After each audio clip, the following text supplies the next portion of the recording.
नमस्कार, कंज्यूमर अड्डा में आपका स्वागत है। मैं हूं मनोज श्रीवास्तव और आज हम बात करने वाले हैं देश के एआई रोड मैप की, जो कि नीति आयोग ने पेश किया है। और इस रोड मैप में अगले 10 साल का प्लान बनाया गया है और बताया गया है कि देश का जो ग्रोथ रेट मौजूदा 5.7% है, 2035 तक इसको एआई की मदद से 8% तक ले जाया जा सकता है।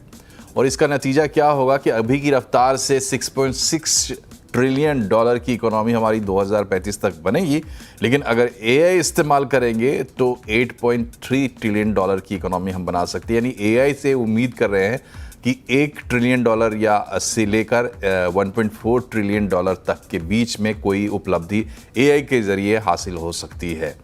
प्रोडक्टिविटी 30 से 35% बढ़ाने की क्षमता है एआई में। इनोवेशन में 30 से 30% के ग्रोथ का मौका मिलेगा। टेक्नोलॉजी सर्विसेज जो होती हैं, आईटी सर्विसेज जिसको कहते हैं, या टेक्नोलॉजी से रिलेटेड सर्विसेज अगर जो नई एआई के तर्ज पर कंसीव होगी, उसमें फ़ायदा होगा 15-20% का। लेकिन अब करना क्या होगा, इस रोड मैप में ये बताया जा रहा है कि सरकार है, इंडस्ट्री है, एकेडेमिया है, इनके बीच में तालमेल की ज़रूरत है। इंफ्रास्ट्रक्चर आपको देना पड़ेगा, रिस्पॉन्सिबल और स्वस्थ एआई गवर्नेंस देना पड़ेगा, जिसका तालमेल बाहर के गवर्नेंस मॉडल से भी हो। और तब जाके इस तालमेल से एक माहौल बनेगा जिसको एआई इकोसिस्टम आप बोल सकते हैं। उसमें ये निजी क्षेत्र को लीड करना होगा, ये भी कहा है नीति आयोग ने। इस तरीके से कई पॉइंट्स रखे हैं, एक खाका बनाया है। आम आदमी को एआई ही बहुत हद तक समझ नहीं आता, तो ये पूरा रोड मैप क्या समझ आएगा। लेकिन 10 साल का एक रोड मैप तो ज़रूर बनाया, और इससे पहले 10,000 करोड़ का एक फंड बनाया गया था एआई के लिए। तो इस तरह के जो डेवलपमेंट्स हो रहे हैं, उनका क्या फ़ायदा होगा और उनसे आम आदमी को क्या मिलेगा, कब तक मिलेगा, आम बिजनेसमैन को क्या मिलेगा, इन तमाम पहलुओं को हम समझने की कोशिश करेंगे इस एआई रोड मैप के बहाने। सबसे पहले आपका परिचय कराते हैं हमारे दो मेहमानों से। तो कोरोवर एआई के सीईओ और को फाउंडर अंकुश सभरवाल हमारे साथ हैं, और जज इंडिया सॉल्यूशंस के सीटीओ कनिष्क अग्रवाल हमारे साथ हैं। आप दोनों का बहुत बहुत स्वागत है। अंकुश सभरवाल, जो रोड मैप पेश किया गया नीति आयोग की तरफ से, मैं उम्मीद करता हूं कि आपने कम से कम उसको देखा तो ज़रूर होगा। तो आपको क्या लगा उसमें? वो एक ब्लूप्रिंट जैसा है, या जो रियलिस्टिक तस्वीर है हमारी एआई की इस वक्त, उसको ही आधार बनाकर एक रोड मैप बनाया गया? शुक्रिया मुझे बुलाने के लिए। मुझे लगता है कि ये एक पहला स्टेप है जिसमें एक स्टेट लेवल पे, कंट्री लेवल पे इसको पॉजिटिव देखा जा रहा है। और सिर्फ एआई सिर्फ एज ए सेक्टर नहीं, मतलब पूरे ग्रोथ में ये कंट्रीब्यूटर होगा, जिससे काफी क्लियर हो गया बाकी लोगों के लिए भी कि एआई एक इनेबलर है जिससे ओवरऑल जीडीपी ग्रोथ बढ़ सकती है। लेकिन मुझे पर्सनली लगता है, क्योंकि मैं थोड़ा बायस भी हो सकता हूँ, क्योंकि मैं एआई सेक्टर में ही काम करता हूँ और एआई कंपनी को रन करता हूँ। मुझे लगता है कि सिर्फ ये 2% नहीं इंक्रीज करेगा, ये डबल ग्रोथ होगी। क्योंकि आप देखो, हर तरह से प्रोडक्टिविटी इंक्रीज हो रही है। हाँ, सारे एआई प्रोजेक्ट्स सक्सेसफुल नहीं हो रहे, कुछ हो रहे, लेकिन जो सक्सेसफुल हो रहे हैं वो 10x ग्रोथ दे रहे हैं। आप समझ रहे हो? जैसे over the period of time हमें पता चलेगा कि एआई हर सेक्टर में तो लगेगा, लेकिन किस यूज केस में एआई लगाना है, किस यूज केस में एआई लगाएंगे जिसमें लो एक्सपेंस होगा, हाई बेनिफिट होगा। तो वो एक्सपेरिमेंटेशन ऑर्गेनाइजेशन लेवल पे, गवर्नमेंट लेवल पे, कंपनीज लेवल पे, हर लेवल पे, रिसर्चर्स लेवल पे वो चल रही है। लगता है कि अगले 12 से 18 महीनों में वो नॉर्मलाइजेशन आ जाएगा। प्रोजेक्ट्स फेल होना, एआई के प्रोजेक्ट्स फेल होना कम हो जाएंगे, और जो सक्सेसफुल हुए हैं वो सबको पता चलेगा कि ये यूज केसेस सक्सेसफुल हो रहे हैं एआई से, वो सब लोग उसको यूज करेंगे। और जैसे मैंने बोला कि वो 10x प्रोडक्टिविटी ला रहे हैं। तो अगर मैं और थोड़ा पेसिमिस्टिक भी रहूं, मुझे लगता है जो ग्रोथ रेट है, करंट ग्रोथ रेट से अगर हम एआई अच्छे से लेवरेज करते हैं तो वो डबल ग्रोथ होगी। काफी वेलकमिंग है। चलो शुरुआत तो हुई। I think now we all have to contribute. जैसे एआई इकोसिस्टम की बात हुई, सॉवरेन एआई की बात हुई, हम सब एआई कंट्रीब्यूटर्स को मिलके एक कम्युनिटी बना के पहले उसको समझना पड़ेगा एआई क्या है। जल्दी ही समझ आ जाएगी, इट्स इजी। फिर उसको देखना पड़ेगा कि हर सेक्टर में उसको कैसे यूज करें। अब वो बातें छोड़ दें कि जॉब जाएगी, क्या होगा, मेरा क्या होगा। सब कुछ अच्छा होगा। जिस जिस फील्ड में है उसमें आप देखो कि एआई कैसे यूज होगा। हर फील्ड में प्रोडक्टिविटी कैसे बढ़ेगी। नई फील्ड बनाने की जरूरत नहीं है। जो जो फील्ड्स है एग्जिस्टिंग, हम्म राइट, बैंक है, हम्म ट्रैवल है, हेल्थ केयर है, एजुकेशन है, फिनेंस है। तो उसी उसी जो एग्जिस्टिंग फील्ड्स हैं उसी में ही अगर हम एआई डालेंगे तो I think will grow double the pace. ठीक है। लेकिन इस वक्त ये भी बहुत ज़रूरी है कि हम बड़ी ही ईमानदारी से एआई पर बातचीत करें, क्योंकि ये एक अपॉर्चुनिटीज़ का पूरा एक होराइज़न खुल गया है, बोलना चाहिए खुलने वाला नहीं, खुल गया है। लेकिन हम उसमें कहाँ खड़े हैं ये हमें देखना होगा, और क्या हमें करने की ज़रूरत है ताकि हम रियलाइज़ कर पाएँ वो सपना जो अंकुश सब्रवाल आज हमें दिखा रहे हैं। कनिष्क, ये बताइए कि अभी जो ग्लोबल एआई सिनेरियो है, तैयारियों के हिसाब से ही है। अभी तो कोई बहुत बड़े बड़े सक्सेस के झंडे नहीं गाड़े गए हैं। दो चार जो एलएलएम मॉडल्स हैं वो लोग इस्तेमाल कर रहे हैं, तो उन्हीं के ज़रिए से लोग समझ रहे हैं एआई क्या है। लेकिन वास्तविक स्थिति क्या है, हम कहाँ खड़े हैं as a country? Thank you Manoj ji. तो आई थिंक जो नीति आयोग ने कहा है वो आई थिंक बहुत ही महत्वाकांक्षी टारगेट दिया है। आई थिंक अगर हम देखेंगे तो आज हमारे पास, भारत के पास युवा जनसंख्या है, डिजिटल इंफ्रास्ट्रक्चर भी है, एक स्टार्टअप इकोसिस्टम जैसी ताकतें हैं जो एआई को तेजी से अपनाने के लिए बेहद उपयुक्त माहौल देती हैं। लेकिन अगर इंफ्रास्ट्रक्चर की बात करें हम ओवरऑल, जिसमें अभी केवल औद्योगिक साइड में नहीं देखेंगे हम एआई को, हमें शिक्षा में, कृषि में, जैसे सामाजिक क्षेत्रों में भी वो परिवर्तन ला सकता है। तो उसको कैसे कर सकते हैं, क्योंकि अभी जो एआई की जो लेटेस्ट रिपोर्ट थी अभी एमआईटी की, उसमें कहा कि 95% प्रोजेक्ट जहाँ पे एआई यूज़ कर रहे हैं वो सफल नहीं हो पा रहे हैं। और ये केवल भारत तक सीमित नहीं है, मतलब ये विश्व भर में यही स्थिति है। क्योंकि इसके बारे में लोग चाहते तो हैं इसको अडॉप्ट करना, इस्तेमाल करना, बट उसका यूज़ केस क्या है, उसकी क्या बिजनेस वैल्यू निकलेगी, क्या फ़ायदा होगा, उसका चयन करना बहुत ज़रूरी है। तो आई थिंक बहुत अर्ली है, मतलब, और जो दिशा हम चयन करेंगे वही तय करेगा कि ये भारत के लिए अवसर बनेगा या असमानता का कारण बनेगा।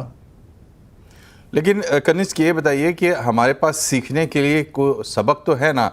अब जैसे आईटी सर्विसेज में हमने काम किया, बिजनेस खड़ा किया, पैसा बनाया, सर्विसेज हमने प्रोवाइड किए वेस्ट के लोगों को, और वो चीज़ भी देश ने बहुत बाद में रियलाइज़ किया। कुछ लोगों ने 70s में और 80s में इस बात को समझा कि ये हो सकता है, तो वो हुआ। लेकिन फिर हमने देखा कि जो इंटरनेट बूम आया, तो इंटरनेट पे तो हमने कोई प्रोडक्ट खड़ा नहीं किया। हम इंटरनेट पे हमारी कोई दावेदारी वैसी रही नहीं। आप सोशल मीडिया देख लीजिए या दूसरी तरीके के तमाम जो यूज़ केसेस थे, उसमें भारत ने कुछ वैसा कमाल दिखाया नहीं। हमारे लोग जबकि टैलेंटेड हैं, आज भी हम उसी टैलेंट की बात करते हैं, उसी जज्बे की बात करते हैं। लेकिन कैसे, इसके लिए हमें क्या करना होगा, ज़रूरत क्या होगी, क्या हम कर रहे हैं? बड़ा सवाल ये है कि एआई के इसमें हमको फिर से बिजनेस चाहिए या फिर हमारे यहाँ ऐसे लोग हैं जो पैसा लगाने के लिए तैयार हैं? देखिए, इसमें बुनियादी तरीके से इसमें I think public policy side में, मतलब सरकार को साथ में आना पड़ेगा। ऑब्वियसली शिक्षा क्षेत्र में जो हमारी संस्थाएं हैं, यूनिवर्सिटीज़ हैं, उनको साथ में आना पड़ेगा, और स्टार्टअप इकोसिस्टम को तो मिलके हमें सबके साथ में काम करना पड़ेगा।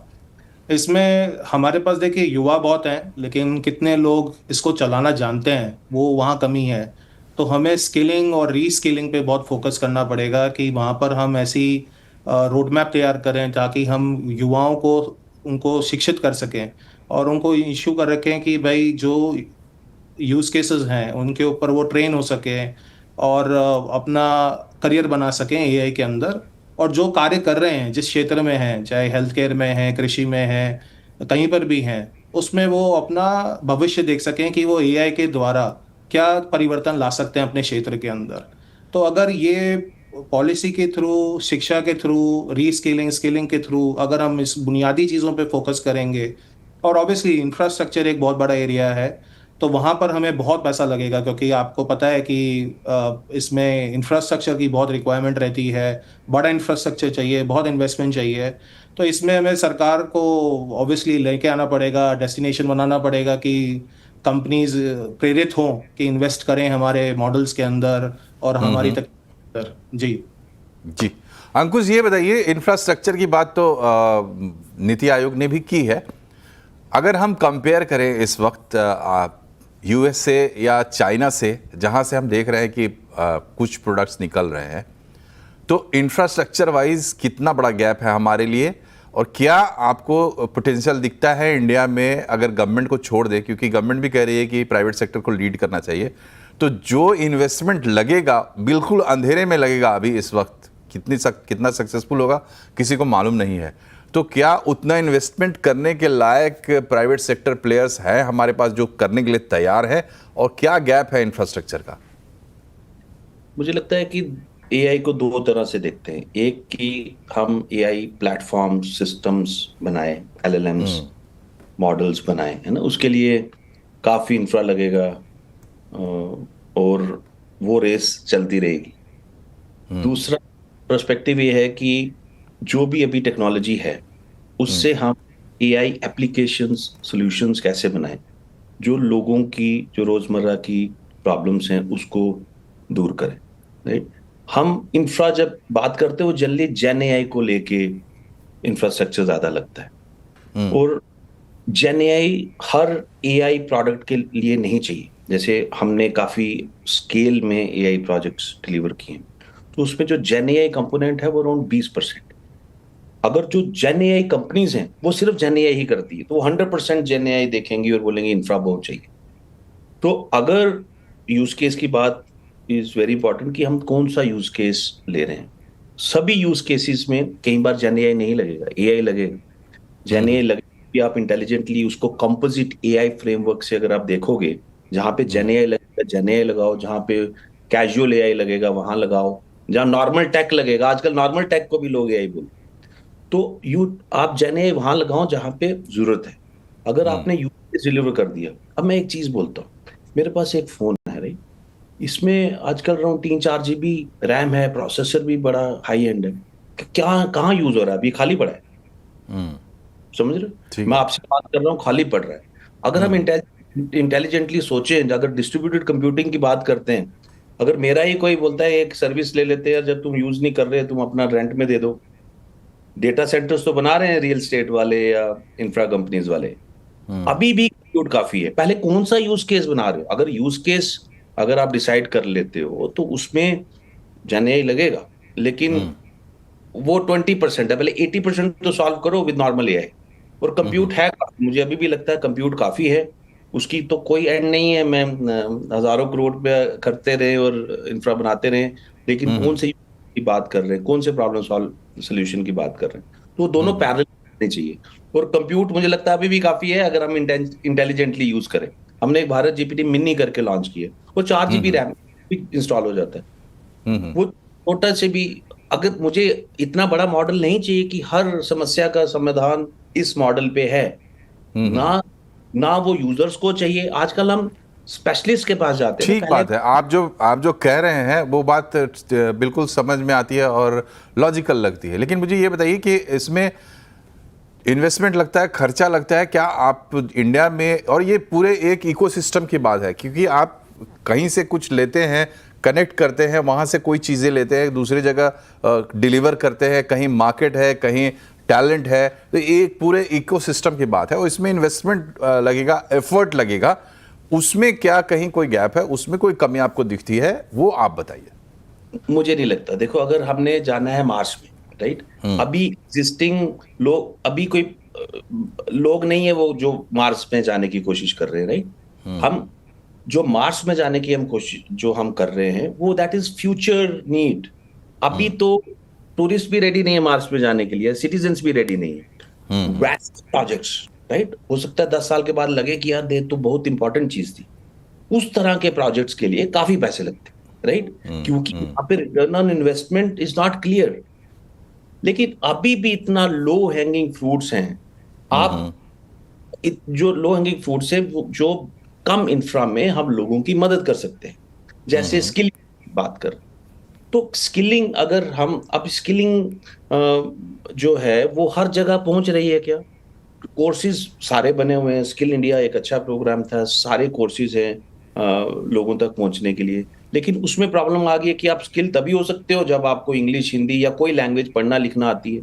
लेकिन किसी को अगर पढ़ना लिखना नहीं आता, लेकिन वो बात तो कर सकता है। अगर हम वो जो स्किल बातचीत से अगर हम बता पाए, फिजिकल क्लासरूम तो नहीं हो पाएगा। अगर ऑनलाइन ही हम एआई से वर्चुअल टीचर बना के कोई ना कोई किसी को सिखाए, तो वो जी सब जी। लोग स्किल्ड हो जाएंगे और कोई ना कोई नहीं ठीक प्रॉब्लम। है, आप देखिए, आप जो बात कर रहे हैं एक ही दिशा में आप बात कर रहे हैं, और बहुत सही बात है कि आप लो हैंगिंग फ्रूट्स आप अवेल कर सकते हो, साथ ही यूज केसेस आप स्टार्ट कर सकते हो। और बहुत अच्छा एग्जांपल आपने दिया है कि आप स्किलिंग में ही इस्तेमाल कर लो, ऐसे बहुत सारे केसेस बनेंगे। लेकिन सवाल ये है कि बात जब होती है तो मार्स पर जाने की ही बात होती है, बड़ी बात हो रही है। और क्या ये जो पूरा बैंड वैगन है इसको हम मिस नहीं करेंगे, ये इंश्योर करने के लिए, क्योंकि हमने मिस किया है पीछे। जो वो हमारे यहाँ भी हो सकता था, अब मैन्युफैक्चरिंग में भी हमने मिस किया, तो वो एक अलग कहानी है। लेकिन सॉफ्टवेयर टेक्नोलॉजी में भी हमने मिस किया कुछ, इसमें हम मिस ना करें, ये हमारी चिंता है। कनिष्क, ये बताइए, जो अंकुश जो बात कह रहे हैं उसको क्या वो ही होता हुआ आपको दिख रहा है, और उसमें क्या जरूरतें हैं कि छोटे छोटे यूज केसेस हम खड़ा करें, एक माहौल शुरू हो। आप सरकार के भरोसे बैठे हैं, हो सकता है सरकार आपके भरोसे बैठी हो, तो ये इंपॉर्टेंट है क्या इस वक्त कि हम छोटे छोटे इस्तेमाल तो शुरू करें कम से कम। जी। देखिए, मेरे को थोड़ा अलग, मैं अंकुश की बात से थोड़ा एग्री करता हूँ, थोड़ा एग्री नहीं करता हूँ। हाँ हाँ। देखिए, क्योंकि आपको टेक्नोलॉजी अडॉप्शन एक होता है, मतलब अगर आपको कोई चीज़ समावेशी बनानी है तो उसके लिए आपको ग्रामीण इलाकों में, पिछड़े इलाकों के हिसाब से डिजिटल इंफ्रास्ट्रक्चर खड़ा करना पड़ेगा। तो आज की तारीख में क्या वो डिजिटल इंफ्रास्ट्रक्चर हमारे पास है? वो केवल शहरों तक सीमित है अभी। तो उसके लिए काफ़ी पैसा लगेगा, इन्वेस्टमेंट लगेगा। अब क्या इन्वेस्टर आज तैयार है उतना पैसा लगाने के लिए एक ऐसी चीज़ जो फ्यूचर में होगी? मेरे हिसाब से इतना एग्रेसिव अभी आज का इन्वेस्टर नहीं है। सब सोच रहा है, देख रहा है कि मैं पैसे लगाऊं, अभी इसमें नहीं लगाऊं, क्योंकि इसको, एआई को अपनाने में और इसका डिजिटल इंफ्रास्ट्रक्चर करने के लिए जो लागत लगती है वो बहुत अधिक लगती है। तो अगर मैं एमएसएमई की बात करूं, जो हमारी रीढ़ है, जिसके पास ना तो संसाधन है अभी, ना ही तकनीकी विशेषज्ञता है, तो वो एआई की क्रांति को करने के लिए, उनको समावेश करने के लिए हमें करना पड़ेगा। तो ऑब्वियसली हमें ऐसे यूज केसेस आइडेंटिफाई करने पड़ेंगे जो कि इम्प्लीमेंट कर सकते हैं हम। बट अभी जो हमारा फ्रेमवर्क है, जो डिजिटल इंफ्रास्ट्रक्चर का फ्रेमवर्क है, वो बहुत धीमी गति से काम कर रहा है। तो उसमें पैसा वाकई में हमें लगाना पड़ेगा। अगर हम समकक्ष खड़े होना चाहते हैं अमेरिका के, चाइना के, तो हमें बहुत तेजी से काम करना पड़ेगा और बहुत इन्वेस्टमेंट लगेगा उसके अंदर। तो अभी बहुत दूरी है उसमें अभी। जी, दूरी है, और ये सपना हम देख रहे हैं, इसमें कोई बुराई नहीं है, सपना देखना चाहिए, मगर ये नहीं भूलना चाहिए कि आप अमेरिका या चाइना नहीं है। आप 2035 में नीति आयोग कह रहा है कि आप $8 ट्रिलियन पे जाइए, वो लोग $18 ट्रिलियन और $30 ट्रिलियन पे बैठे हुए हैं, काफ़ी पैसा है उनके पास लगाने के लिए। तो हमें ये काम करना है तो बड़ी चतुराई से करना होगा, और युक्तियां निकालनी होंगी, और रास्ता खोजना होगा कि कैसे उतना इंफ्रास्ट्रक्चर, उतनी एनर्जी, उतना टैलेंट पूल हम खड़ा कर पाएंगे। एक छोटे से ब्रेक के लिए हम रुक रहे हैं, फिर हम समझने की कोशिश करेंगे कि आज का जो यूथ है उसको थोड़ा गाइड करें हमारे जो एक्सपर्ट्स हैं। एक छोटे से ब्रेक के बाद।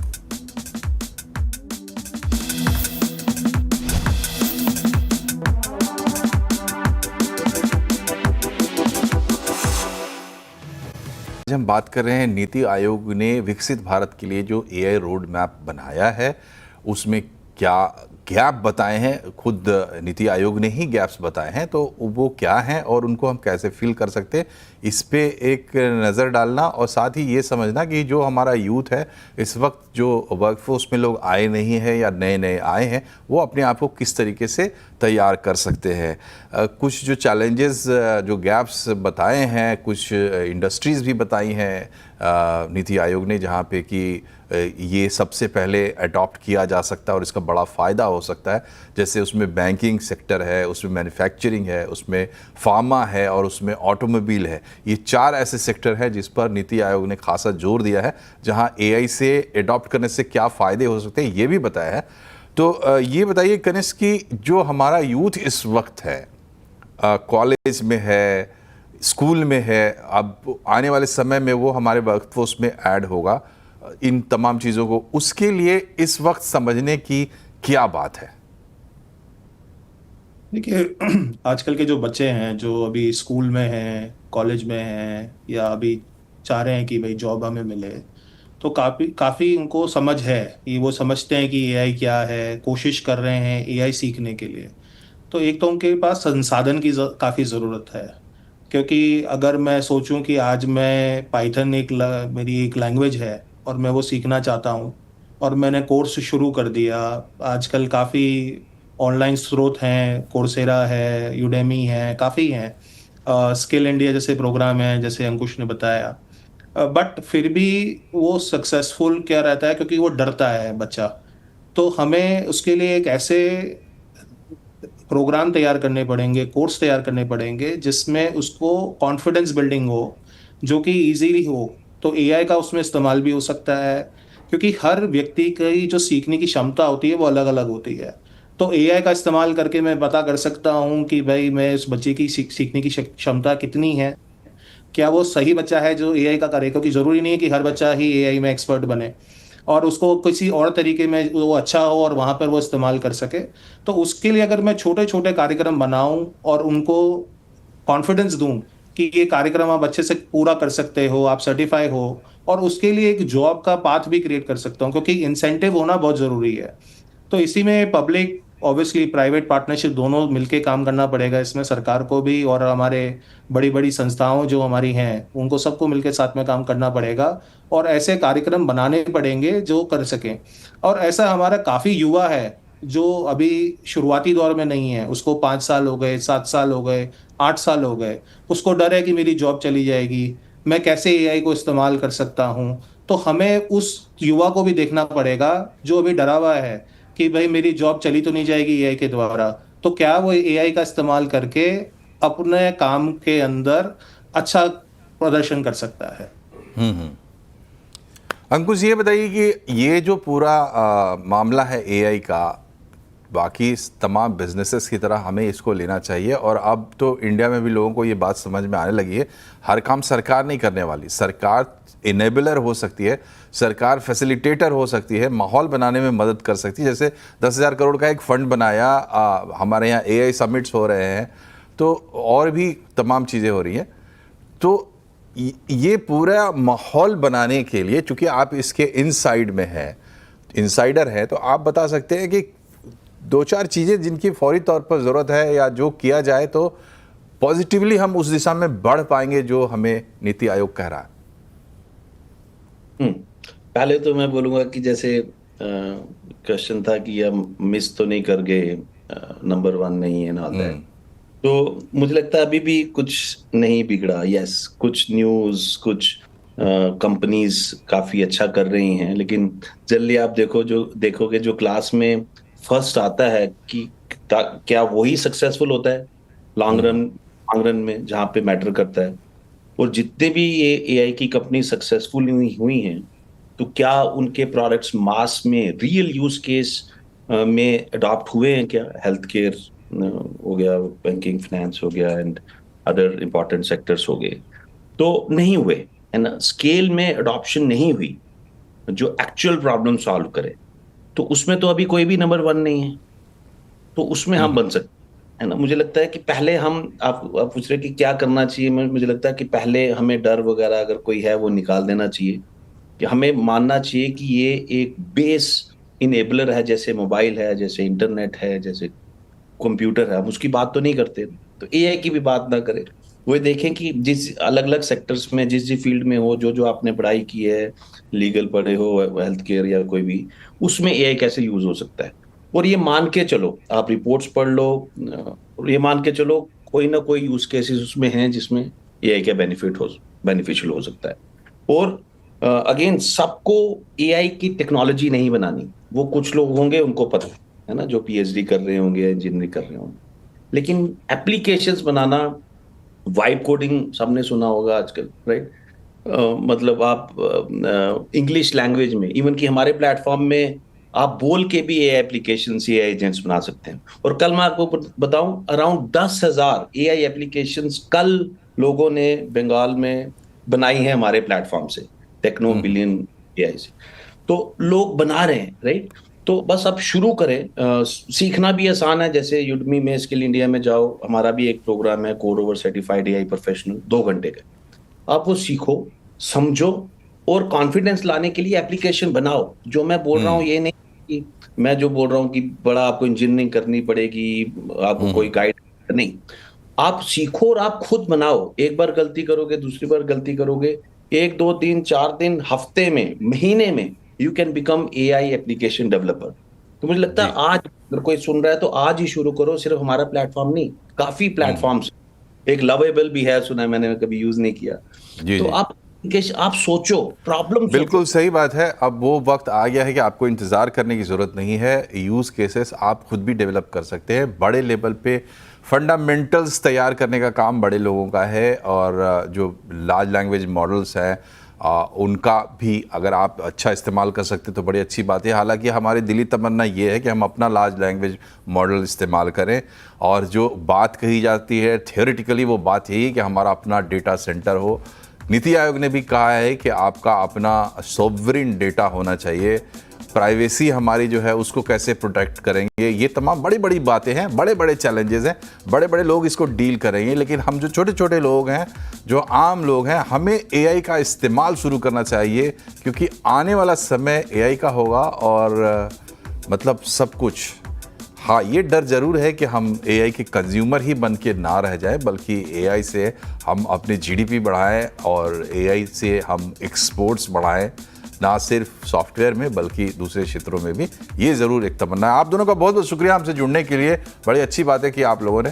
कार्यक्रम में फ़िलहाल इतना ही। नमस्कार।